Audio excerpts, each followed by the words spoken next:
ఈరోజు మనం ప్రముఖ ఛాయాగ్రాహకులు, దర్శకులు శ్రీ బాలు మహేంద్ర గారి జీవిత చరిత్ర గురించి తెలుసుకుందాం. బాలు మహేంద్ర గారు 1939వ సంవత్సరం మే నెల 20వ తారీఖున శ్రీలంకలోని బట్టికోల అనే ప్రాంతంలో జన్మించారు. పూర్తి పేరు బాలనాథన్ బెంజమిన్ మహేంద్రన్. వీరిది తమిళ కుటుంబం. ఈయన బాల్యమంతా శ్రీలంకలోనే కొనసాగింది. విద్యాభ్యాసం కూడా అక్కడే జరిగింది.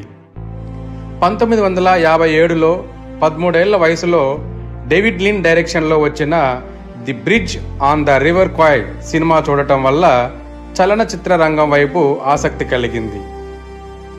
ఉన్నత విద్య లండన్లోనే చదువుకున్నారు.